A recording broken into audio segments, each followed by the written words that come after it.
What if the scariest thing you ever saw wasn't a nightmare?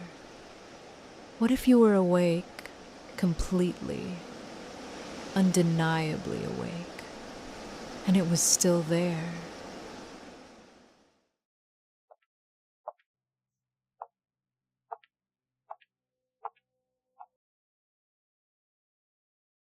Welcome back to Karma Quietly Whispers, my loves. This is your place for spooky, creepy, and scary stories. My name is Alara, and I am your whisperer. Tonight, please join me as we journey together. I'm sure you will enjoy what is to come. So, let us begin. This story was shared on Reddit's TrueScaryStories, and the moment I read it, I had to put my phone face down and just sit with it for a minute. Because this isn't about monsters under beds or things that go bump at 3 a.m. in a haunted house. This happened in a fluorescent lit, sterile, modern hospital room, with nurses down the hall, with a patio outside, with a family member sleeping just a few feet away. And none of that made it safe. Let me set the scene for you. August 2025. A family is managing a crisis. A mother has suffered a stroke. The kind of event that hollows you out, that turns every hour into a vigil.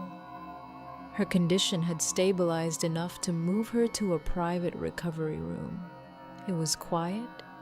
It even had a small patio, which, for a hospital, felt almost peaceful. Her child, our narrator, had not slept properly in 2 days. 2 days. Think about that. 2 days of hypervigilance, of watching monitors, of reading every nurse's expression for hidden meaning. The body can only carry that weight for so long before it just folds. That evening, exhaustion won. They fell asleep in the chair beside their mother's bed without even meaning to. And that's when it started. The sleep was shallow, the kind that doesn't fully take you under, where you're still half tethered to the room, aware of the light through your eyelids, aware of the sounds around you. And somewhere in that liminal space between waking and dreaming, a sense of unease crept in. Not a sound, not a sight, just that feeling, the one your body registers before your mind catches up. The primal alarm, the thing that made our ancestors survive. And then, footsteps. Slow, deliberate, outside the patio door. Now, and I want you to pay attention to this detail because it's the one that burrowed deepest into me when I read it. They didn't sound like shoes. They didn't sound like slippers. They sounded like bare feet against stone. In a hospital, at night, on a private patio. Bare feet. Our narrator, caught between exhaustion and unease, shifted their eyes toward the patio door. And there they were, a pair of feet, standing just outside the glass, facing inward, pale, unnaturally pale, almost lifeless, no warmth, no color, like skin that had never seen sun, or like skin that had stopped needing it. Now, I want you to imagine being in that chair, your mother asleep a few feet away, the hospital corridor humming faintly beyond the closed room door, and right there, right on the other side of a glass patio door, something is standing, facing you, waiting. Our narrator made a choice that I think most of us would make. They closed their eyes. They turned their face away. They decided, consciously, desperately, that they did not want to see what came next. Time felt suspended. That's how they described it. Suspended. Like even the seconds had gone still, holding their breath. The cold crept up the back of their neck, that particular cold that has nothing to do with temperature and everything to do with being watched. I've heard people describe that sensation before. The cold at the nape of the neck. It's one of the most consistently reported details across thousands of unexplained encounters. I don't know what that means. I'm not sure I want to. Eventually, gradually, the feeling began to lift. The presence thinned, the cold faded. Our narrator exhaled, shifted their body, trying to resettle into the chair for sleep.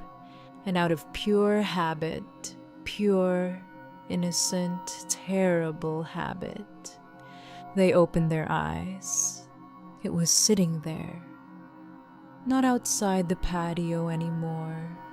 Inside, sitting, staring, eyes wide open and fixed, directly on our narrator's face. They couldn't clearly describe its features. What they remembered most was how thin it appeared, unnaturally thin. And those eyes, wide, open, locked. The scream came before the thought did. Pure reflex. Pure animal terror. And here's the detail that I find most disturbing of everything in this story.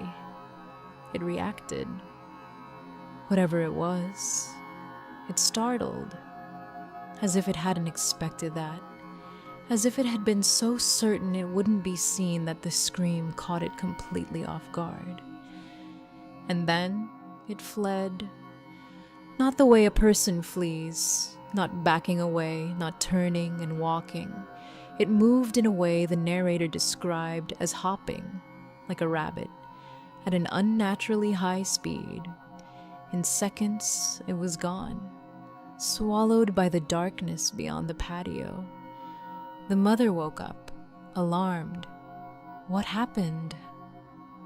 And our narrator, protecting her, shielding her from something they couldn't even explain, said simply, "Just a bad nightmare."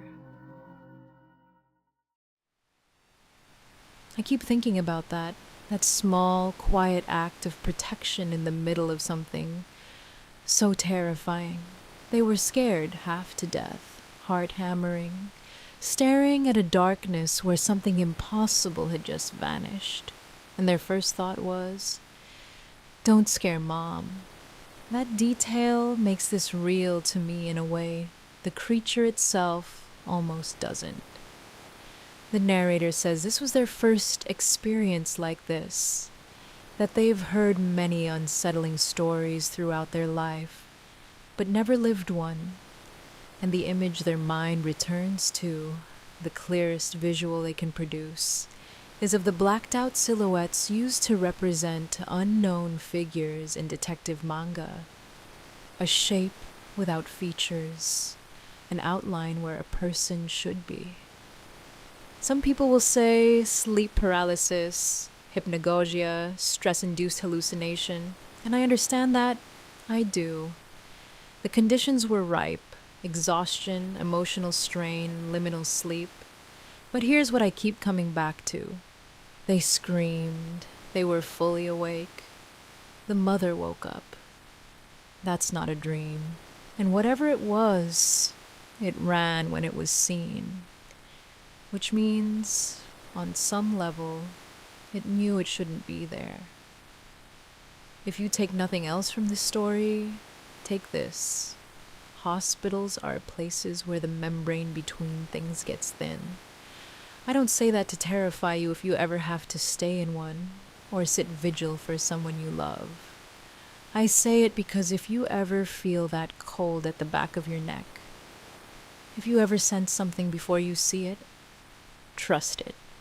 Close your eyes, turn away, and when you open them again, maybe don't look toward the patio. Thank you for joining me tonight. My name is Ilara, and I am your whisperer. I'll be here, waiting for you next time. If this story resonated with you, leave a comment below. I want to hear your stories. Like and subscribe if you enjoyed this story and want to hear more. This has been Karma Quietly Whispers. See you soon.